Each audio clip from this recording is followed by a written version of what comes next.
Welcome to the TriStar Podcast, where martial arts meets family, faith, and personal growth. Join Professor Brummett and Professor Chris Bean as they share stories from the mat, lessons from life, and tools to help you and your family live like black belts on and off the mat.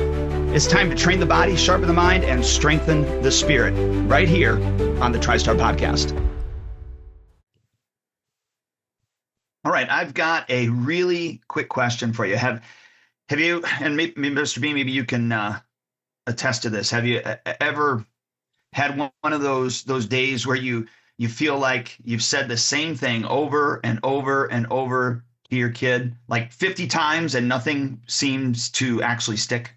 Yeah, and sometimes it's not just on the same day, but it's like from day to day, from week to week, from year to okay, maybe not year to year, but yeah, it's like we're stuck in Groundhog Day, where every day is the exact same, and we have those same conversations with our kids day in and day out.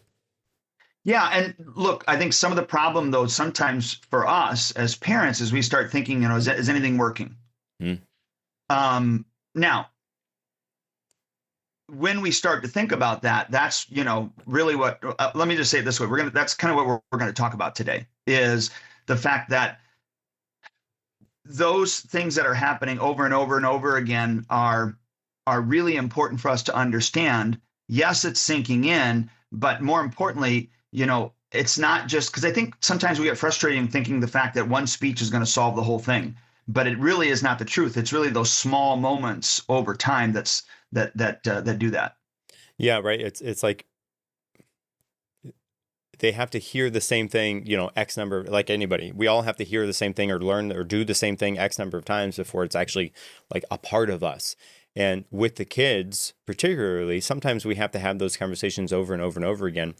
And I think sometimes as a parent, the trap or the thing that we fall into is when we have those same conversations over and over again, we tend to point those out. Didn't I just tell you this? I just told you, like yesterday, we had the same kind, and the more times that happens, I think the more, the louder we get, the more, sometimes the more aggression that gets into the voice, and all of those things are cues that the kids pick up on.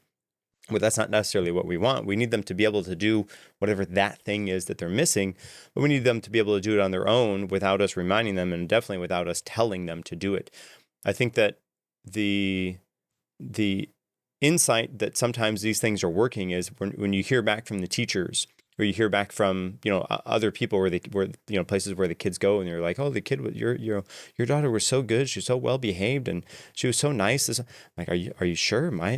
Really? You got the right parent here? I don't know that, but hearing those things means that some of that stuff is being attached and working and a part of their identity. But the hard part is doing things outside of the home sometimes is easier for the kids away from mom and dad than it is when mom or dad are right there. So what we see is different than what everybody else sees. Exactly. It's, for us as a parent, it's like planting seeds and looking at dirt. And sometimes, we don't get to see the buds coming through. Other people actually get to see those buds coming through before we do. Yeah, that's right. Yeah. So today we're going to talk about something that sounds simple, but I think really it's one of the biggest mindsets, or one of the most important mind shifts for parents, if you will. And it's this idea of 10,000 conversations. And if you're listening and you are tired, and like really tired of hearing and doing the same thing over and over again, then this episode really is going to be for you. You're going to want to listen to this one. Yeah, and look, before we go any farther into it, I want to, anchor this with Proverbs 15, verse 1. And Proverbs 15, verse 1 says, a soft answer turns away wrath, but a harsh word stirs up anger. Now, that's easily said, hard to actually deploy. But again, a soft answer turns away wrath. A harsh word stirs up anger. And okay, so really, if you wanted to put this conversation in like wrap it with a pretty bow, that's our conversation that we're going to have here today in a nutshell, is that verse. It sums it right up. Yeah, and here's why it matters, is because most of us from time to time we lose it in the big moments. We lose it when we don't want to lose it sometimes. And to our point, when we talked about before, when we're having to say things over and over and over again, we get so frustrated that we just end up blowing up or get close to it at least. So and we've kind of talked about this in some of the past episodes when we talked about different routines. But if you think about it, it's the morning routine, it's the homework fight, siblings that are fighting back and forth, the strife that happens between them. And look, a third of the time you're dealing with one thing, and then the next third you're dealing with another, and then you got to do the same all over again. And so I think this proverb actually anchors us in a way that it allows us to pay attention to the temperature that we bring to those types of situations, especially when we're communicating those. So a soft answer, calm, cool, collective, it's steady, and then we can actually handle the moment a little bit better. Well, and the nice thing is, and we talked about this last week, but that idea of us being the thermostat, where we want to help to set the temperature for whatever it is that's going on. In these moments where we might be frustrated to have to say the same thing or remind our kids to do the same thing over and over again, if we come at it with some aggression or some loudness or however it is for you, then the kids are going to match that. However, if we can properly set the temperature and be the thermostat for this, then we can come at it with which is really, I understand it's tough to do, especially when in the heat of the moment, but if we can come at it with a cool, calm, and collected type of approach, then the kids are going to hear that in a cool, calm, and collective type of way. Exactly. And I want us to understand too that, being soft, quote unquote soft, doesn't mean that you're weak, right? It really is soft. It means that you're leading yourself first before you lead the child. Right. And if we can lead ourselves before we lead them, then we can lead by example. And we want to always lead by example. We want to, because our kids, and we've talked about this in the past too, but our kids are going to emulate how we interact. Like there's some psychological things, experiments that people do where they ask the kids to act like their parent. And that is really interesting insight to how the parents actually act. So as a parent listening to this, if you want to know how you are perceived from your kids, have your kid act like you, or have your kid act like your spouse. And then, you can, each of the spouses can have the kid act like the other one, which is really interesting insight to how they perceive us and perhaps how we are coming across to them. Oh man, that would be interesting. I've never thought of that idea. Yeah, I have a friend who's doing she is in some psychology classes at Olivet, and so that was one of the things that we had talked about in the past. And I thought that was really interesting. And of course, you're right, because the kids are while you don't think they're ever always paying attention or ever paying attention, they always are. It's always seeping in. So if you ask your kids, to act like you, you're going to get a pretty good insight to how you come across to them or how you're perceived.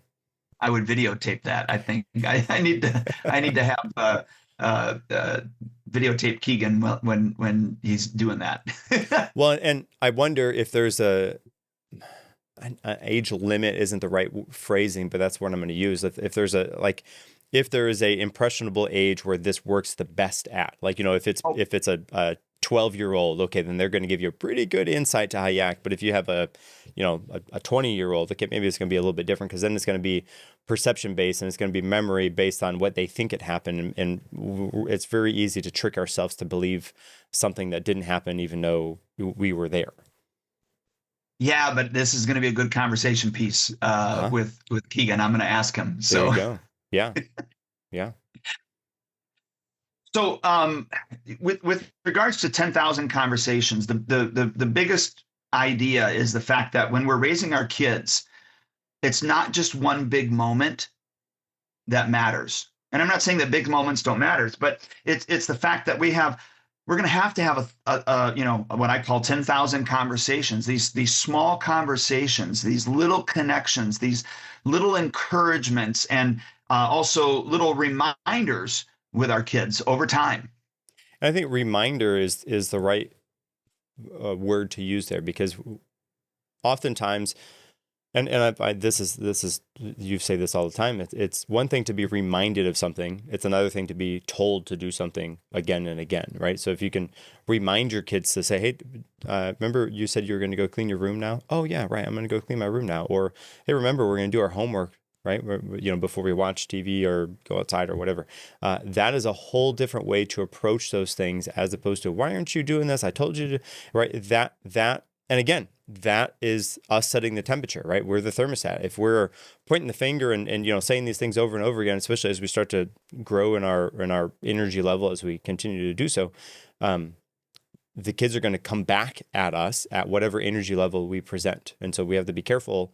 If we don't want our kids to be, argumentative with us, which nobody does, then we have to have that type of cool, calm, and collective presence, even though on the inside you might be boiling over.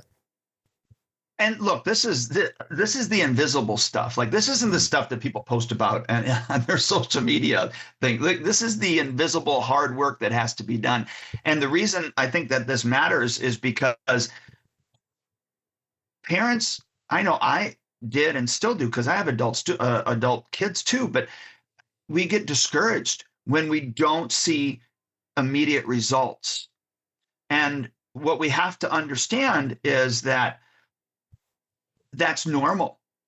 You're not failing as a parent just because you don't see an immediate change in them. It's normal to feel discouraged. It's normal to, like I had said before, you're planting seeds and all you keep looking at is dirt, even though you feel like you put enough water on it. So I just want to encourage people, you're not failing when you feel that way. And so essentially what I'm hearing you say is parenthood is the epitome of playing the long game. And as a parent, we have to understand that it's not necessarily, we would like the immediate fix or the immediate gratification or solve to whatever is going on, but that's not necessarily actually what we want. What we want is it to be solved at, moving forward, ideally right now, but also moving forward. And while having that conversation again and again and again, and it's frustrating, it's not solving it right now. What we are is we're laying the seeds, the foundation for this to be solved inevitably in the future and continually to be solved and not even an issue or a subject of contention as you move forward or as the kids grow up and move forward. And look, we'd like to think as parents that because we're adults that we're not wired for, immediate feedback or instant gratification, right? But we're inundated with that. It's in our society where I think in one of the podcasts you called it the microwave society or something, if I remember correctly. We did. Yeah, we did say that. Yep. Mm-hmm. Mm-hmm. Yeah, instant, because it's always right there. 30 seconds I can put it in and it's done. Mm-hmm. Mm-hmm. Yeah. So, when you say it once and then it doesn't happen because it didn't click, that doesn't mean that, number one, your kid didn't hear it. It does mean they didn't do it. But we have to understand that it's exactly where they're supposed to be at that time. It would be like, I do one, barbell curl up, and then I expect to have Arnold Schwarzenegger muscles. Those skills like that, and a body like that is built over time. It's not done at once. Character building doesn't work like that. Skills don't work like that. It takes that time. Well, and the other thing that we don't understand as parents, because most of us are not child development psychologists or anything like that, we don't understand sometimes the impact of those conversations might have right now, but also the impact they're going to have in the future. We also really don't understand how always specifically to communicate those points at a insert kid's age level. Right? Because we can tell them something. If we're telling them something and it's at the level that they don't understand, they're not going to understand it. Right? So they're not going to understand. They're not going to be able to communicate back to you that they don't understand it. They're just going to say, yes, mom, yes, dad, or whatever, because that's really what we want them to do. And then when they don't do the thing that we asked them to do, we're frustrated because they didn't do it. But really it's because we didn't communicate it in such a way that they actually understand it. Well, and you, when we had done our AI podcast, you brought up something similar to this, where you said, when you have harder concepts that you had, I think, talked about it with math, but still the Millions. same thing. When you have harder concepts that you're trying to deliver to your child, you can use AI to come up with how, a framework at least on how to deliver it. And not only the framework, but even, utilizing some imagery. I don't mean photos, but I just mean some verbal imagery to be able to marry that together that they can actually understand at that age. Right, because especially and imagery, I think is a key concept too, because those word pictures are incredibly helpful for kids to understand what's going on, and if we can understand how to communicate to them at their level, and I think using word pictures is certainly a key step on that path to communicate to them at their level where they can actually understand. Then they're going to be much more likely, I'm assuming, to go and do the thing that you're asking them to do because they understand what you are asking them, right? It's not that they're just hearing no over and over again. When you tell them don't go by the stove, it's, hey, the stove is hot. You don't want to get burned. Like, but you have to kind of paint the picture. But it's not like sometimes we are so short tempered that we just cut to the end and we just say no and then we move on, but the kids don't understand why. They don't understand that, well, if you do this, this might happen or this would happen, or, they don't understand those things. But I can remember back when I was a kid, my mom telling me, hey, don't do this or whatever.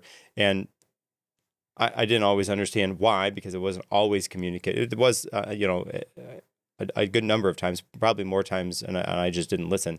But anyways, where I would go do the things she said not to do, and I would get hurt or not majorly, but something would happen where it's like, oh, well, that's obviously why I wasn't supposed to do that.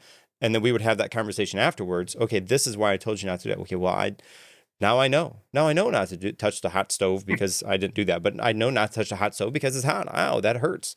But sometimes you have to learn those things the hard way.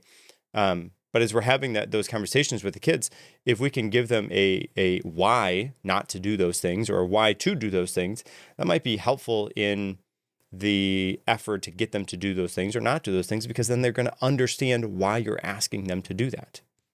Well, and you in last podcast, you had brought this terminology. I'm trying to think exactly how you said it, but we're not just raising kids; we're creating functional adults, and that's not exactly what you said, but that's, I think, the premise of what you had said. And so we want to build a pattern. We're not winning a debate. We're not yes, we want instant gratification. We want it to be solved right now. But if we don't give the what and the why, and we're just looking for obedience, and I say this quite often now, especially, is what we don't want as parents is we don't want to create obedient kids. What we want is we want to create functional adults that, know and understand the reasons why things are the way they are, because you've helped present those to them in a way that they can actually capture it at the age that they're at. And so, when we feel like we're losing all the time because we have to repeat ourselves, we try to speed it up, I think, with intensity as opposed to slowing it down with understanding. Well, and I think, okay, so an interesting, let's play this out just for a second here with me. Let's imagine your kid and some other kids are at the playground together. The other kids are doing things maybe they're not supposed to be doing. Your kid is there. They know that they're not supposed to do those things. And they know that they're not supposed to do those things because they understand the concept of why not to do those things. Then when all the other kids are doing those things at the playground, they're going to be less apt to go do those things. They might be more apt to go tell these kids, hey, we shouldn't do this because blah, blah, blah, blah, blah. That is exactly what we would like as a parent, because then let's say the peer pressure, on the playground is different than other types of peer pressure, but that peer pressure is easier to overcome because they understand the why behind whatever the thing is, as opposed to mom and dad told me not to do this. But that's different. That's like then you get to a certain age, especially boys, they get to a certain age and we want to do those things that mom or dad told us not to do just because they told us not to do it, especially if we don't understand whatever the purpose behind that thing is. So I think, again, as we can underline or circle that even more, have that clear, calm communication with the kids, and then very, very clearly at their level, paint some word pictures for them so they can understand the why behind whatever that directive is for them. And we utilize this as a teaching agent. Like, so, what we tell our instructors is the what without the why is kind of like saying, because I said so. And so when we're teaching our students, we don't do that. We don't say, hey, do this, do this, do this. We say, here, do it this way, and here's the reason why. And if we can get our own students to buy into, for lack of better terminology, the reason why we're doing it this way, not 100% of the time, but I would say a good, 9 out of 10 times, they go, oh, okay, now I understand why. And then they do it that way. Mm-hmm. But the what without the why is just because I said so. And when we're doing that, that's where we get, I think we get frustrated and then we just try to, shovel things in instead of giving someone, these teaspoon bites, as parents. I think another thing that often happens is, as parents, if we think if the kid isn't looking directly at us, that like it's sometimes aggressive type of eye contact, we assume that they're not listening to us or they're not hearing what we're asking them to do. Or that they're being disrespectful. Yes. But often is the time where they almost need that opportunity to kind of look around to continue to see whatever it is that's going on. They're hearing you. They're listening to you. You can ask them to repeat it back if you wish. But at that age, and let's say the age is between 1 and 9 or something like that, somewhere around in there, where it's really difficult for them to have that eye contact and hear what you're saying. Like, it's actually easier for them to not have that eye contact, to be looking away and listening to what you're saying, because sometimes focusing so much on I have to look at mom, and then your mom says, okay, what did I say? I need you to say all that over again. I don't know what you said. I think about was it the Lego movie? And one of the Lego movies, the girl was talking and he was just daydreaming. He's like, okay, I'm going to need you to say all that over again, as if it wasn't listening the first time. Because sometimes the kids, again, they are focusing so hard on keeping that eye contact that they miss out on all the things that you're saying. So that is, and as we're having the conversations with the kids, that is oftentimes a part of it. I know when I was a kid, that was something that I heard my parents say. That's something as a parent, I have caught myself saying to my kids, that I need them to look at me, because in my brain, that means that they hear me. But all that means is that they're looking at me. That doesn't mean that they hear me. So there's a difference there, and that isn't always stated very well. Yeah, I agree. The other thing too, can kind of go along with that, with the whole eyes glazed over because they're just looking at you. The fact that when you try to shovel everything in, as opposed to, doing the bite-sized little teaspoon bits over time, which actually helps to keep you calm. So if you can think of the fact that when we deliver this information, no matter what it is, being calm is important, but brevity is important as well. And I'm just going to throw it back out there. If you need ChatGPT or whatever AI program to help you with coming up with how to deliver that in a concise form, then do it. Because when we try to shovel things in as opposed to those teaspoon bites, we will lose that listener, that child. And if you can think about it, I think now they even say that, kids' attention, well, all of us, our attention span is less than what a goldfish is, and that's like 7 seconds. Yeah. So imagine, a 5-year-old, a 6-year-old, a 7-year-old, and you're trying to shovel all of this information in them rather than giving them a teaspoon. Yes. Yeah. And that's an interesting insight too, because as society now, we are much less able to focus and maintain that focus than we ever have in the past. And especially as we're trying to have that conversation with the kid, again, I think this brings it back to levels, but we're having that conversation at the level that we would have it at, which is, we can have an actual sit down conversation about it. You can't do that with the kids. They don't have the attention span to do that. And as you were talking to, I'm also reminded of one of the other tools that we use at the Karate Studio is we have phrases and philosophies that we say over and over and over again that are key, that are relatively brief and short and direct and to the point.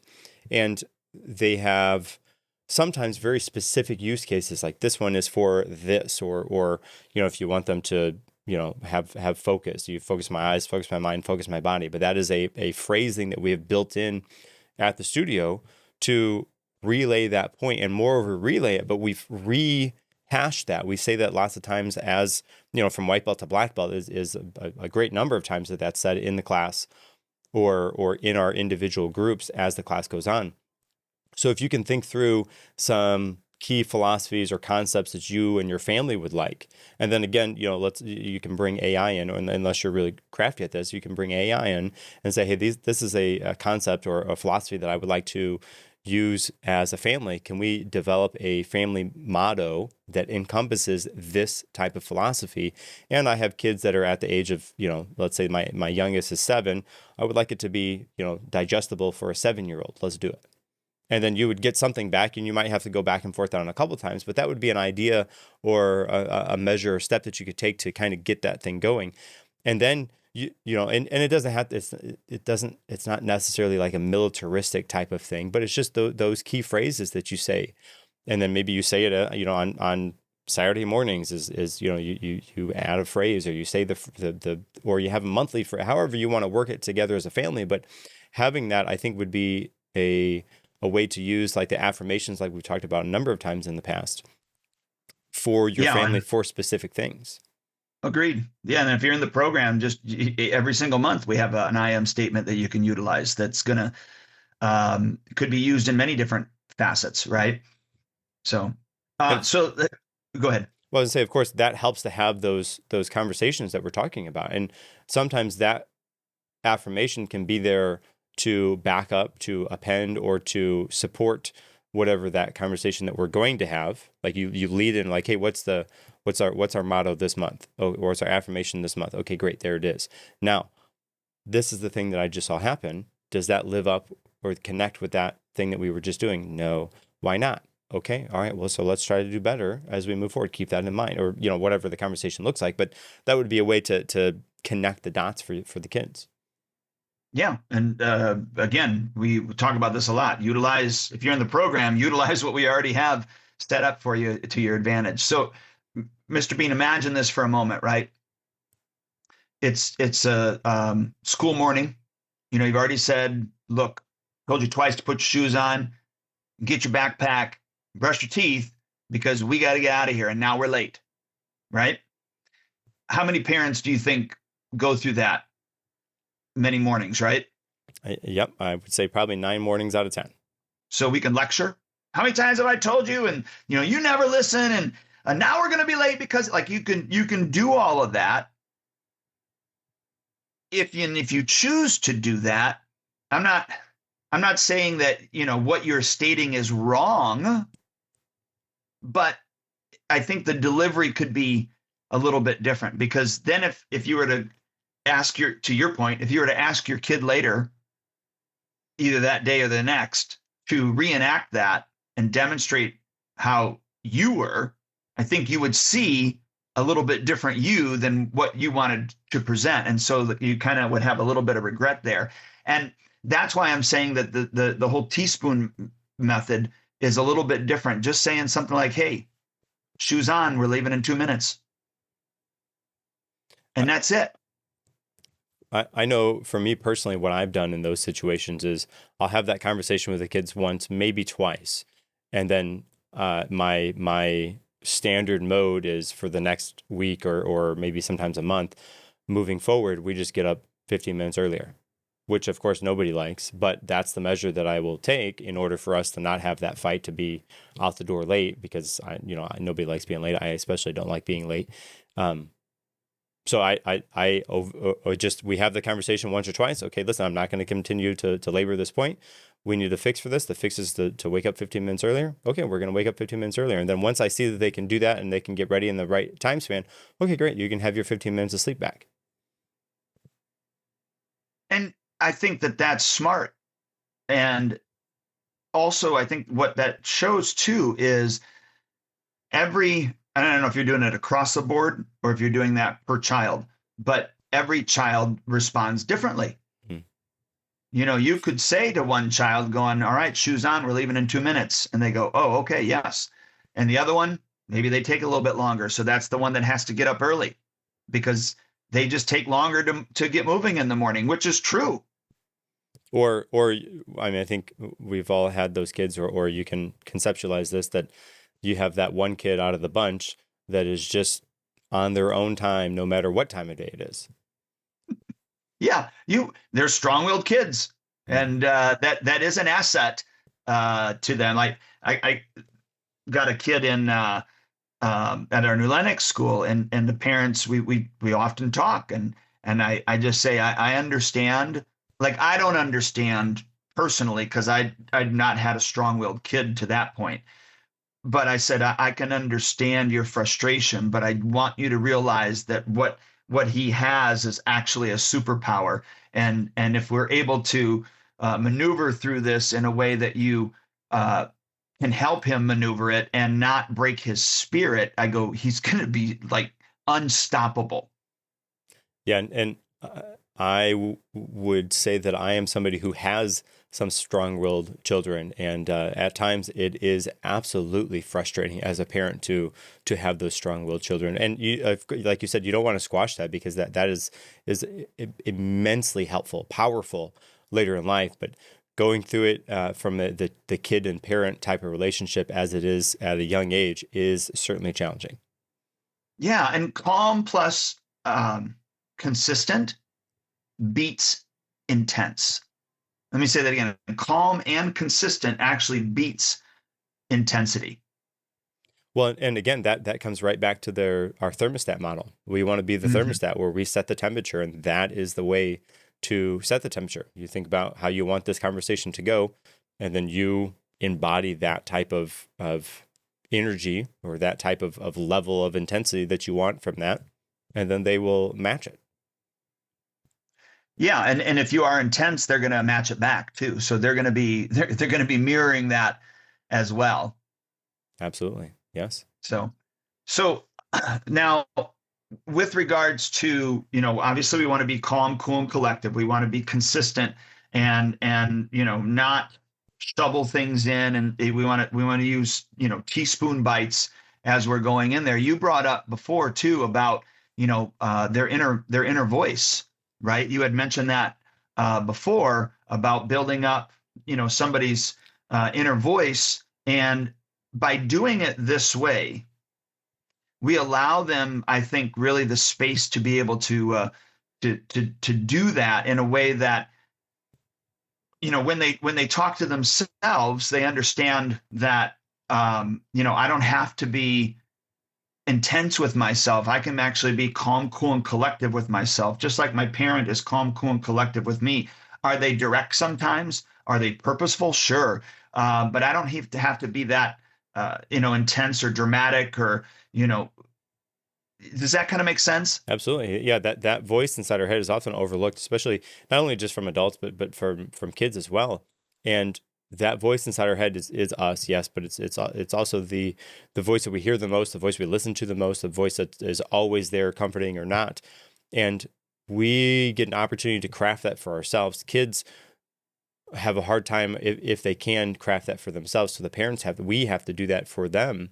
And how do we do that? Well, we do that by embodying that type of cool, calm, collective essence, so that they see that and then they can adopt that moving forward. Because you think back when you're a kid, and I'm sure as an adult now, you can think back to interactions that you had with your parents, and that type of reaction or response that happened immediately will pull you back to whatever that moment was. So if you can remember mom or dad yelling at you for whatever, not only can you remember it, you can almost sometimes feel it, like their voice is right there. It's like they're right there doing it. It just happened again. Oftentimes, those are the highlights. Those are things that stick out the most. But if we can have those happen less and less, and the normal, everyday kind of response is the cool, calm collectiveness, then the kids are going to be able to have that inner voice adopt or emulate that cool, calm, and collectiveness as they're talking to themselves. Because as the kid, that inner voice often comes through as mom or dad talking to them. And if it's mom or dad that's pointing the finger and yelling, then that's what it's going to be, because that's what they most often associate with mom or dad. But if we have that cool, calm, and collectiveness, then we can have that the kid's inner voice be that even keel tone, and that's going to be, I think, far and away better for them than otherwise. Oh, yeah, absolutely. It kind of, that's where Proverbs 15:1 kind of falls in, right? It gets kind of real with that. So, that soft answer, or that calm, collective answer, doesn't mean that it's weakness. It just means that it's controlled. You're being purposeful through it. It actually really is kind of soft strength, if you will. Yeah, and we get to we get to be the person who presents that to the kids, to our kids, to understand what that is, and especially if we do it in such a way that we are the example for that soft strength, and then if we can moreover be than just being the example, if we can actually talk to the kids about that soft strength and verbalize it like that, so they not only get to see and kind of sort of know what it is because they can see you doing it, but they actually get to put a name to that as well, because then once it's named, they see it, okay, yep, that's how mom or dad is, but they don't understand necessarily what that means or what it is or how to do it or anything like that. But once you put a name on it, then there's a connection there. Then there's a connection. That's how mom acts. Mom has a soft strength. I want to have a soft strength. How does mom do that? Well, they would act like this. Okay, great. That's how I want to act. And that, I think, by having that, and you can't do it at a very young age, but at a pretty young age. So I think you can do this conversation.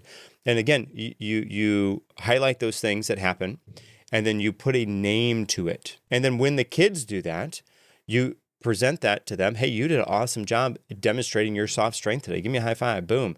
Because this, or this. And you give them what happened and why and how. And then they were just encouraged for that, or praised for that. An action that is praised is going to be more apt to come out again, because they want that praise again. So I think behavior that's rewarded is repeated, and it doesn't matter if it's bad behavior and it's rewarded, it's repeated. If it's good behavior and it's rewarded, it's repeated. And sometimes rewarded is just the attention that it gets, right? It doesn't necessarily have to be a positive reward. It could just be a reward of attention. So if the kid does something negative, something bad, and you give them a lot of attention, a lot of, whatever based on what happened, that's going to be an attention getter for you, or for them, from you. Exactly. No, exactly. Now, we talked about, calm plus consistency beats intensity. We also said that, the fact that we're building this inner voice, but I think another key factor to this whole 10,000 conversation concept is, and I don't want to belabor what we did on our last podcast, because this kind of coincides directly, but repetition is not failure. So just because you have to, repeat yourself as a parent, doesn't mean that you are failing as a parent. Does that kind of make sense? Absolutely. I think about that as like the grains of sand on the ocean. Sometimes those conversations that we have to have is us putting a drop of sand, or sometimes a handful of sand, back onto the beach, right? And it takes a lot of grains of sand to make up a beach, a ton of them. So each time we have that conversation, especially if we have to repeat ourselves in that conversation, that is us just putting another pebble, another drop of sand onto that's going to make up the beach, which is going to be the foundation for whatever it is that they're going to be moving forward. So if we can think about it like that, maybe that'll be a mindset shift that we can have, to where it brings the temperature down on that conversation, because it's just us reminding them again for how we would like them to be as they get older, as they grow into adulthood, by putting that sand, that one grain of sand, or sometimes a handful of sand, back onto the ocean. Yes. And, look, the phrase, like one of the phrases we say as parents is, how many times do I have to tell you? Like, and you might ask yourself, how many times are you going to have to say that to your kid? Honestly, more than you want. I mean, that's just the honest truth. You're gonna say it more than you want. But hopefully that's encouraging to know that that's normal. I don't want us to think that, we're failing as a parent just because we have to repeat ourselves. it's just a fact. And I know I think there probably has not been a podcast that I have not said his name. But Zig Ziglar quotes always come to my mind. And one of them with regards to this is, a message can travel around the world in a matter of seconds, but sometimes it takes years before it penetrates the last 3/4 of an inch, which he was referring to your skull, meaning it actually gets into your brain. And so I say all that to encourage parents to know that you're going to have to say some of these things more than you want, but that's normal. Well, and the flip side of that is if we get tired or frustrated and we're just, I'm done with this conversation, I'm not going to do this anymore. Who's benefiting from that? Who's benefiting from just stopping? Instead of having 10,000 conversations, you have 100, and you're like, I'm done with this. I'm giving up. I'm gonna be done having that specific conversation with them. Well, firstly, okay, how far down the road do you have to go before you stop having conversations at all with the kids? But if you get tired or frustrated of saying the same thing over again, you give up. Then who's helping? Who's benefiting from that? Are you benefiting from it because then you don't have the conversation anymore? No, because they're going to still do whatever that activity is. Are the kids benefit? No, because they're going to continue doing the activity, and you had that conversation with them for however many times before you gave up because it was important to have that conversation. You have to continue having that conversation. You can't just give up halfway. Agreed. And there's a couple of common traps. We've kind of brought these up, but let's draw attention to them real quick. Common trap number one is that, when you start raising your voice and you think that volume actually equals intensity or authority, and volume doesn't necessarily equal intensity and authority. I can think of some of the people that I have respected the most in my life, and they weren't the loudest. In fact, some of them were the most silent. And when they said a few words, I listened up. Does that kind of make sense? It does, especially if they are quiet, because then when they do speak, it's more meaningful because they have that, let's say, inner voice that says, when they say things, people are going to listen because they're not always talking. So they know the weight that their words carry.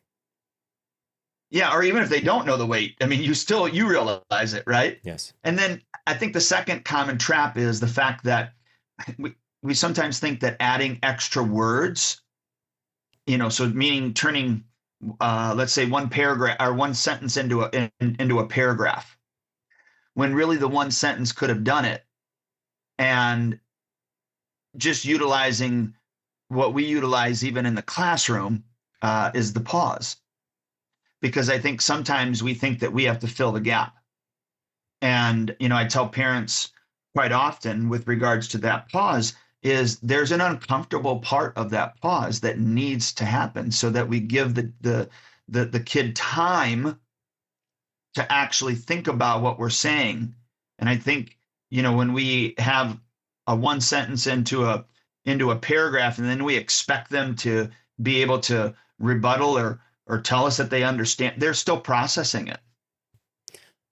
I'm reminded of the 1 Minute Manager, which has been a long time. But by the way, listeners, if you haven't checked that out, wonderful book, easy to read. It's very short, to the point, very good.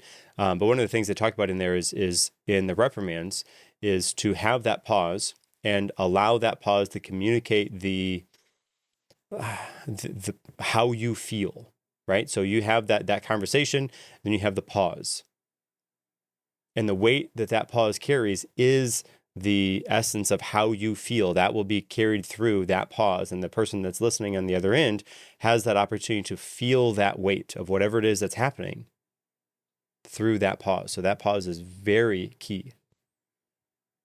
Yeah, it reminds me of sometimes I'll say when things are getting a little bit more chaotic and I want to take control of the classroom, I'll stop everybody and say, hey, I like to have fun, but I don't mess around. And then I pause, and then they wait, and they're like, oh, okay, yeah, I better be done. And I'm sure you can remember that phrase. Yes. Yeah. So, let's kind of maybe move into some practical, what I would call steady words, some pre-decided phrases. And it's funny because we've kind of talked about some of these things already in some of the other podcasts, but they go along so well with with this one. So we've got to bring it up.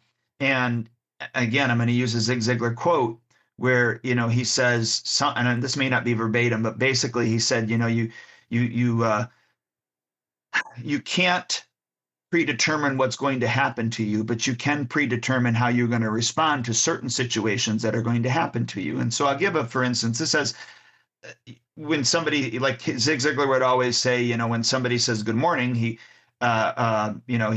wouldn't always just say good morning back, or how are you doing today? He would say super great, but I'm getting better, or outstanding, but I'm improving.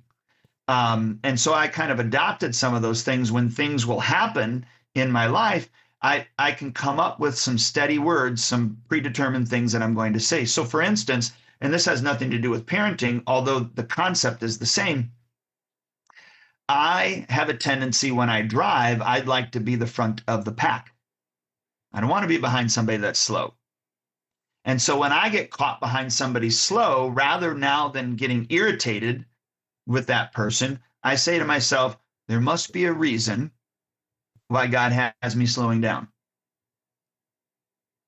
Because what I have done is I've created a response to that situation in my life. And there are some situations that we're going to have in our life with our kids that we can come up with some predetermined phrases and decide how we want to deliver those messages. I know this makes sense to you. Yeah, absolutely. Well, and I'm also reminded as you're talking about this as like being a good finder, because being a good finder is you look for the good in all the situations.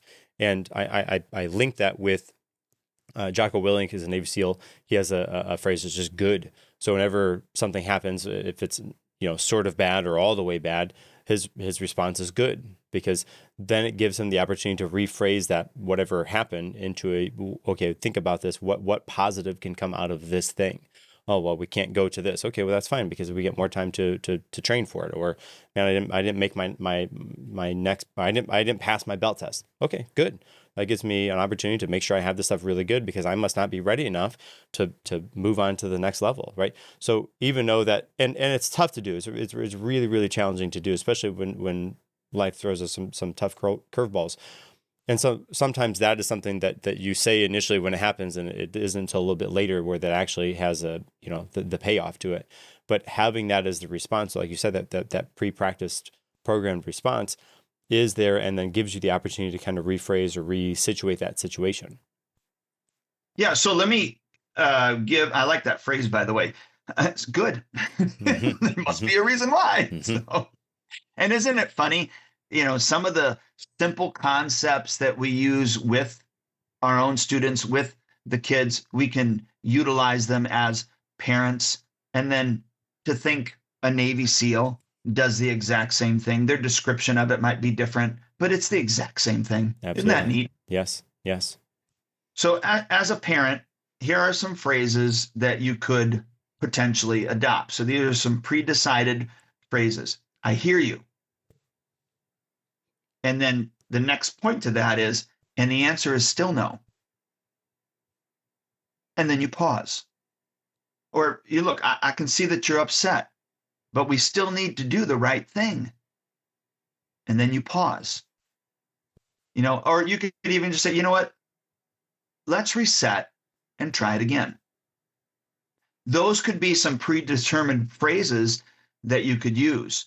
Or like, look, you're not in trouble, but we need to talk about this.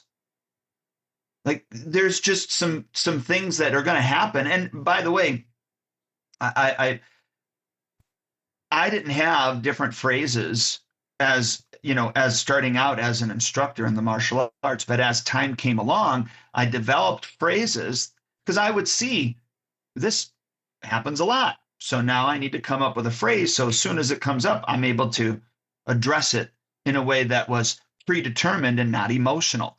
You can do that as a parent. Now, I don't know about you. Did you, because you were the firstborn, I was the firstborn, did you feel like a guinea pig?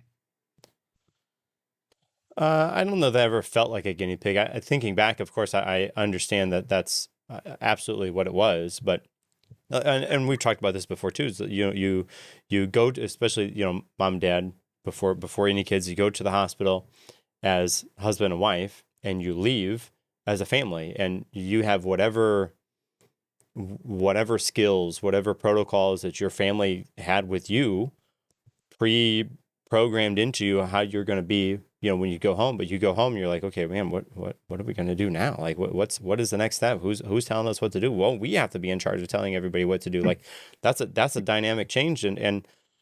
So yeah, I don't know that I ever felt like a guinea pig, although I'm absolutely sure, yeah, that's what was going on. Well, the reason I bring that up is because, look, I think every firstborn is the guinea pig.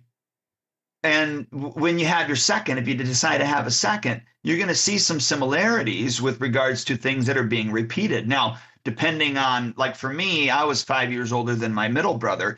So maybe that was too far from, them remembering. But you've got two that came back to back, and now you've got a little space. But you've had those two back to back enough to go, yeah, there's been some similarities. And the reason I bring this up is because I did the exact same thing in the martial arts, realm with teaching, and then transferred that over to parenting, which had been nice because, I was able to take what I did on the floor and have a bunch of little guinea pigs, the students, and then utilize some of those things and some of those phrases in raising my own kids. But if you're a parent, you're just starting out, when you're challenged with some of these opportunities, then go reflect on how you decide, how you handled it. What maybe could you say to diffuse it the next time it happens? Because more than likely it's going to be a contestant next time. It's going to happen again. But that's how you can kind of come up with your predetermined phrases, if you will. We even do this, and this has nothing to do with the podcast itself. But think about how many times something happens at the studio, there's a text message that comes through, or there's, protocol that happens. And then we go, oh, maybe we should come up with a predetermined way to handle this. All the time. Yeah, exactly. We call them SOPs, but so, so if you, want to call them SOPs from parenting, that's fine. But coming up with this, I think these predetermined phrases are going to be a superpower for yourself. Right. Because then what you do is it takes it's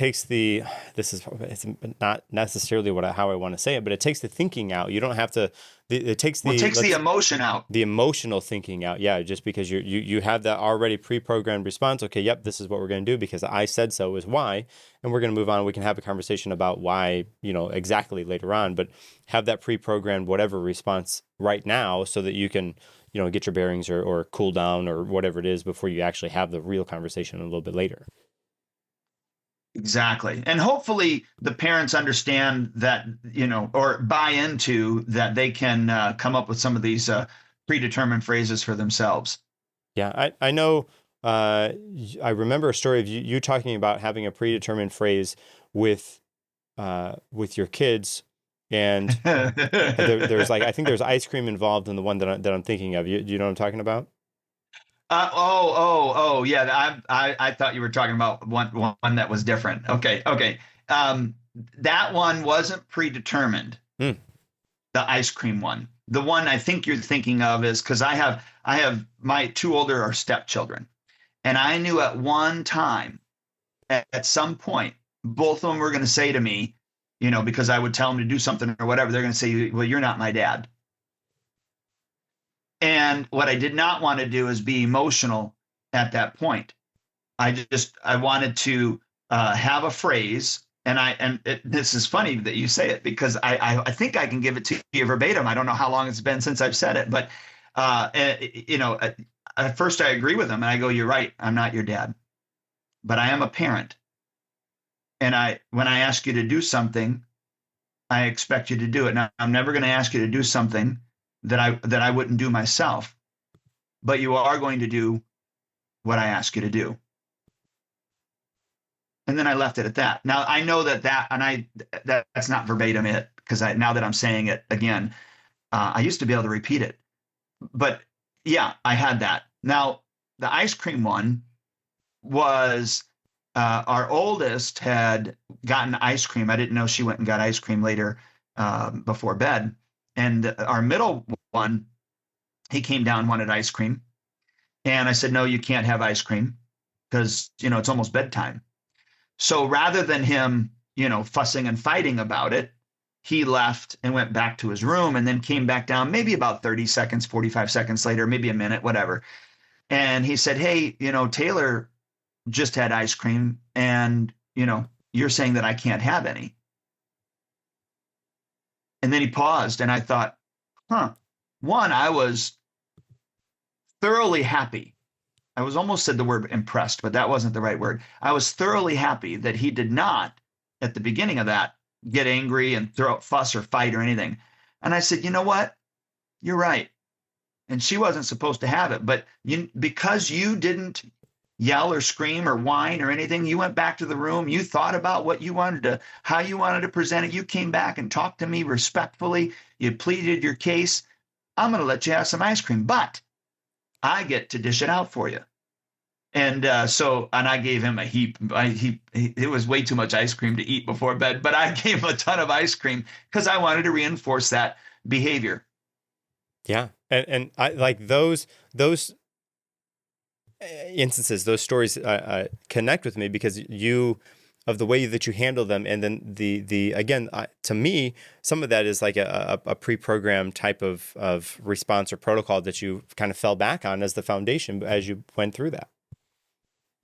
Yeah, it's funny that, I had forgot about that. That you brought it up because even in these podcasts, you've been bringing up a lot of stuff that I've shared with you in the past that I've forgotten about. Well, sometimes it's easy to remember other people's stories than it is to remember your own. Okay. Very cool. Yes, agreed. So, the last thing that I think I want to talk about with regards to 10,000 conversations is the fact that repair is leadership. And what I mean by that is there are going to be times that you're going to blow up. There's going to be times that you did it incorrectly, the way that you didn't want to do it. And that's probably one of the most important opportunities you have to demonstrate, this leadership skill of repair. And so what I mean by that is when you realize it, and generally you realize it pretty quickly, you're just not willing to go and handle it all the time that quickly. But when you come to the realization that you want to ask for forgiveness, I think it's important to go to your child and ask for forgiveness and say, you know what? I didn't handle this the right way. Would you forgive me for that? And I'm going to try to do better next time and not blow up or whatever it is. And 9 times out of 10, well, actually for me, 10 times out of 10, I think maybe 9 times out of 10, they've forgiven me. Or does that make sense? Yeah, absolutely. And the interesting thing about that is then that gives you an opportunity to live up to your word.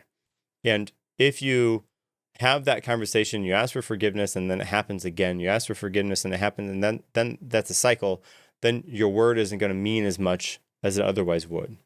But if you can have that conversation and then actually do something about it and not have to go through that same thing again or very many more times, then what your kid learns in that situation is that you are somebody that stands by the things that they say.